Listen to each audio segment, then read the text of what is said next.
Assalamualaikum warahmatullahi wabarakatuh. Nama saya Muhammad Ali Kasaputra dengan NPM 2023-4350-1475. Di sini saya akan memaparkan laporan mini project mata kuliah penambangan data yang berjudul Prediksi Kehadiran Mahasiswa Menggunakan Algoritma Decision Tree. Nah, latar belakang kehadiran mahasiswa merupakan salah satu indikator kedisiplinan dalam mengetahui proses perkuliahan. Tingkat kehadiran yang baik dapat membantu mahasiswa memahami materi yang diberikan oleh dosen, sedangkan tingkat kehadiran yang rendah dapat mempengaruhi proses belajar dan hasil akademik. Dengan berkembangnya teknologi informasi, data kehadiran mahasiswa dapat dianalisis menggunakan teknik data mining untuk menemukan pola-pola tertentu. Salah satu algoritma klasifikasi yang mudah dipahami adalah decision tree. Algoritma ini mampu membantu aturan keputusan berdasarkan atribut-atribut yang dimiliki suatu data sehingga hasil klasifikasi dapat dijelaskan dengan mudah. Pada mini project ini dilakukan klasifikasi status kehadiran mahasiswa menjadi dua kategori, yaitu baik dan kurang. Dataset yang digunakan berisi data mahasiswa berdasarkan jenis kelamin, semester, jarak rumah, transportasi, dan izin. Hasil klasifikasi diharapkan dapat membantu mengetahui faktor-faktor yang memengaruhi kehadiran mahasiswa. Rumusan masalah: bagaimana membangun model klasifikasi untuk memprediksi status kehadiran mahasiswa menggunakan algoritma decision tree. Faktor apa saja yang memengaruhi status kehadiran mahasiswa? Bagaimana tingkat akurasi algoritma decision tree dalam mengklasifikasikan status kehadiran mahasiswa? Nah, tujuan proyek membangun model klasifikasi menggunakan algoritma decision tree, mengetahui faktor-faktor yang memengaruhi status kehadiran mahasiswa, mengukur tingkat akurasi model decision tree dalam melakukan klasifikasi. Manfaat proyek mini project ini diharapkan dapat memberikan pemahaman mengenai penerapan algoritma decision tree pada proses klasifikasi data. Selain itu, hasil penelitian dapat menjadi contoh sederhana dalam menganalisis data kehadiran mahasiswa menggunakan teknik data mining serta memberikan informasi mengenai faktor-faktor yang memengaruhi status kehadiran mahasiswa. Nah, sini bab 2 mengumpulkan dan deskripsi data.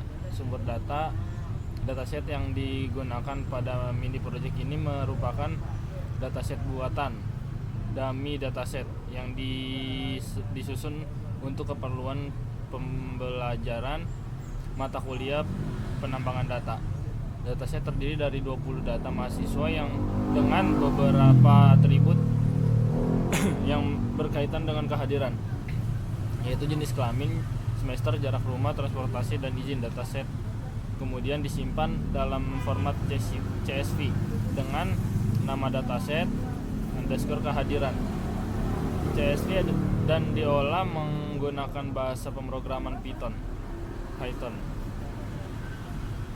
Karakteristik dataset. Nah, di sini ada nama variabel, itu nama, jenis kelamin, semester, jarak rumah, transportasi, izin, dan status kehadiran. Tipe datanya ada tipe data dari nama itu string, keterangannya identitas mahasiswa. Nah, yang di jenis kelamin tipe datanya kategori, keterangannya laki-laki dan perempuan. Semester tipe datanya integer, keterangannya semester mahasiswa. Jarak rumah tipe datanya integer juga dan kategorinya jarak rumah ke kampus. Nah, transportasi itu tipe datanya kategori, keterangannya motor, bus, atau jalan kaki. Izin tipe datanya kategori, keterangan itu ya atau tidak. Dan status kehadiran tipe data kategorinya tipe datanya itu kategori, keterangannya baik dan kurang. Nah, jumlah data yang digunakan sebanyak 20 baris dengan 7 kolom. Label yang diprediksi adalah status kehadiran yang terdiri dari 2 kelas, yaitu baik dan kurang. Nah, di bab 3 itu eksplorasi dan prosesan data. Eksplorasi data awal.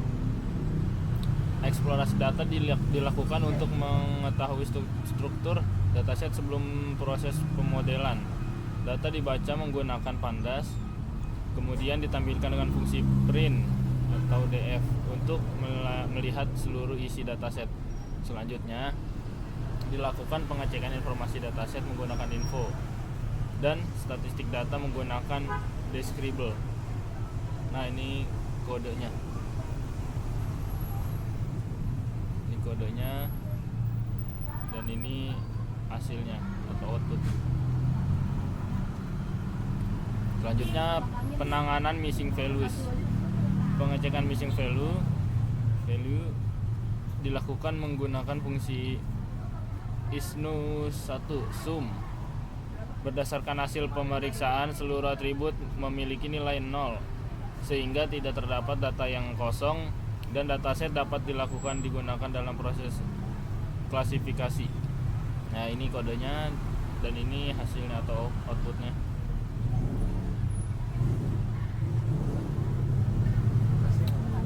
Encoding data. Karena beberapa atribut masih berupa data kategori seperti jenis kelamin, transportasi, izin, dan status kehadiran, maka dilakukan proses label encoding agar data dapat diproses oleh algoritma decision tree. Nah, ini ada kode lagi dan ini hasilnya atau outputnya lagi.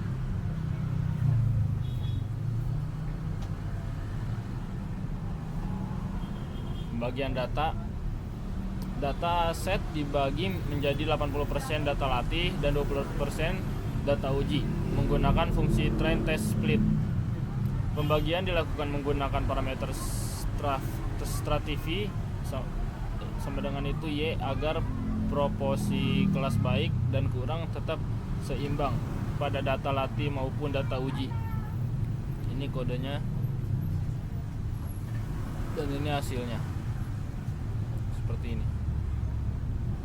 Lanjut ke bab 4, penerapan metode data mining.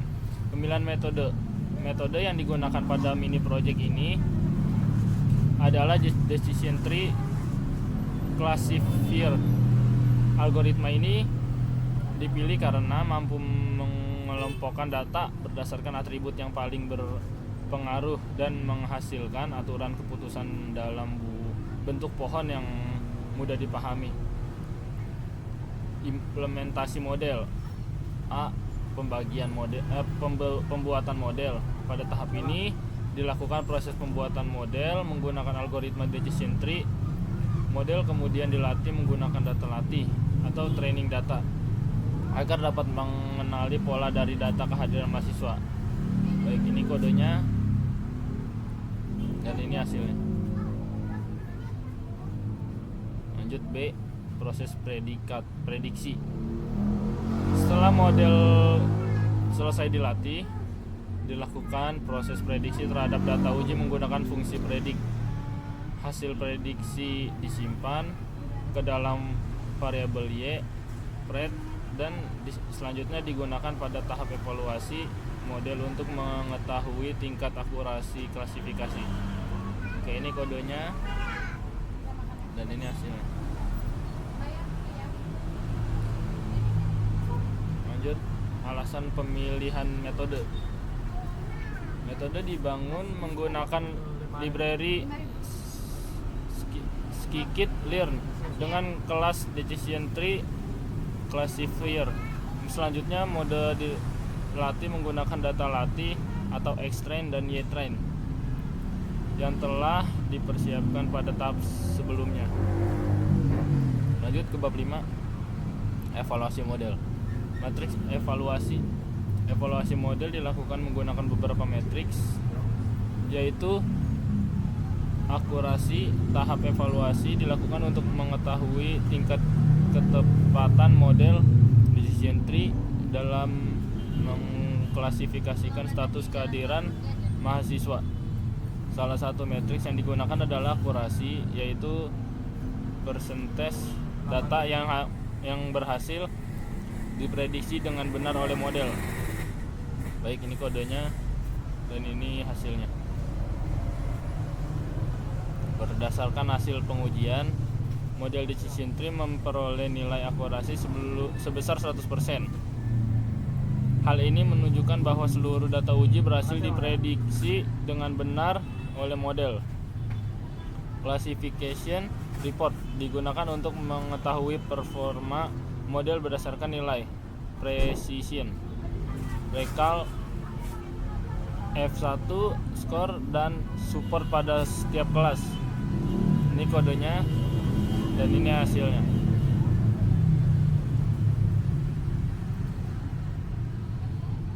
Berdasarkan hasil classification report,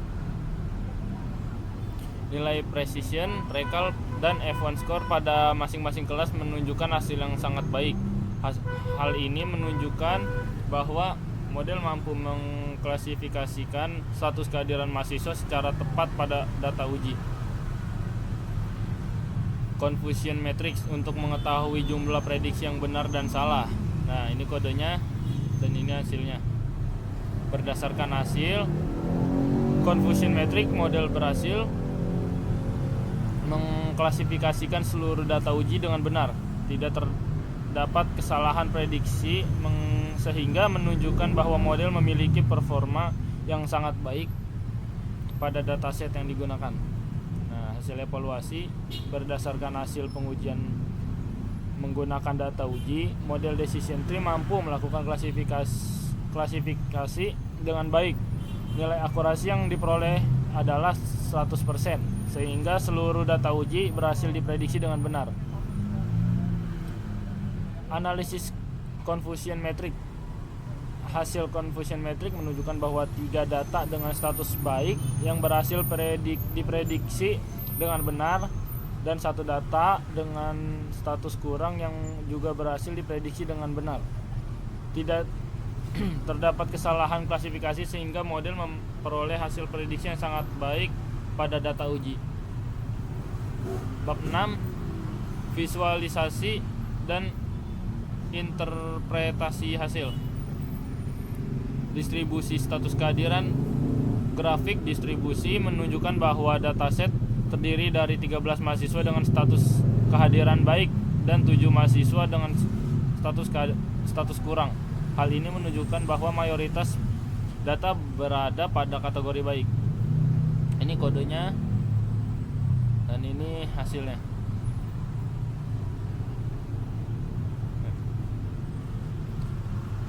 Fitur importance. Hasil fitur importance menunjukkan bahwa atribut transportasi memiliki pengaruh besar terhadap proses klasifikasi status kehadiran mahasiswa. Atribut lain seperti semester, jarak rumah, jenis kelamin, dan izin memiliki pengaruh yang lebih kecil berdasarkan dataset yang digunakan. Di sini kodenya. Ini hasilnya.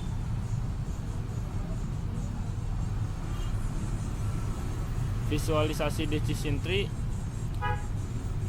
Visualisasi decision tree memperlihatkan aturan klasifikasi yang digunakan model dalam menentukan status kehadiran mahasiswa.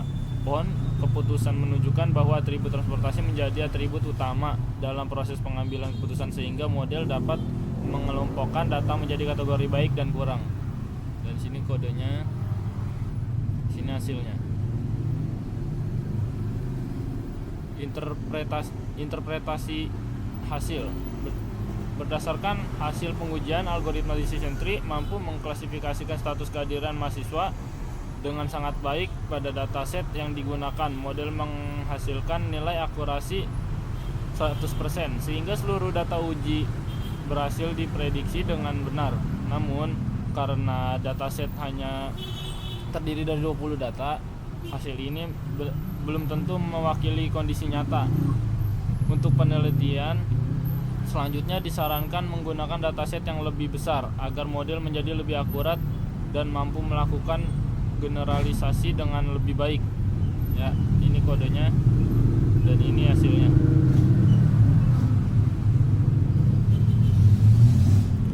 Nah, bab 7 kesimpulan dan saran. Kesimpulan, algoritma decision tree berhasil diterapkan untuk mengklasifikasikan status kehadiran mahasiswa berdasarkan atribut jenis kelamin, semester, jarak rumah, transportasi, dan izin.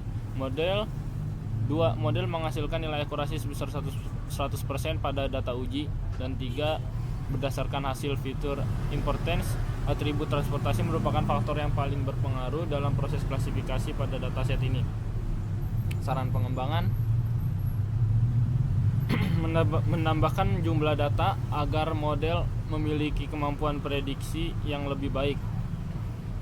Menambahkan atribut lain seperti jumlah keterlambatan, IPK, atau aktivitas organisasi agar hasil klasifikasi lebih akurat. Membandingkan decision tree dengan algoritma lain seperti Naive Bayes, Random Forest, atau K-nearest neighbor untuk mengetahui metode yang memberikan performa terbaik. Selanjutnya di sini saya akan menampilkan kode Python-nya. Ini import pandas, dan di sini ada load dataset. Kita running.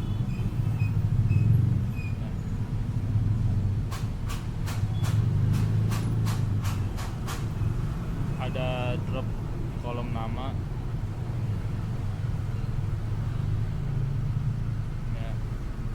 Ada encoding data kategori. Running. Di sini ada X dan Y.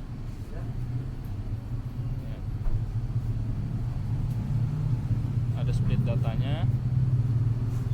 Nah, di sini.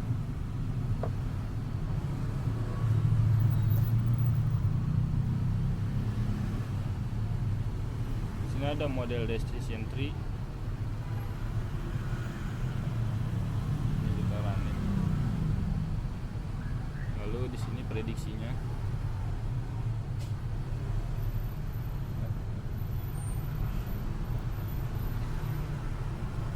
Distribusi data.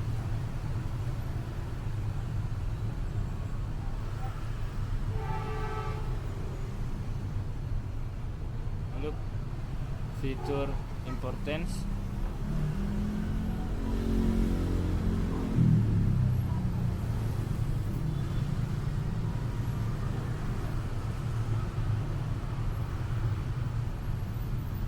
Dan terakhir ada visualisasi decision tree.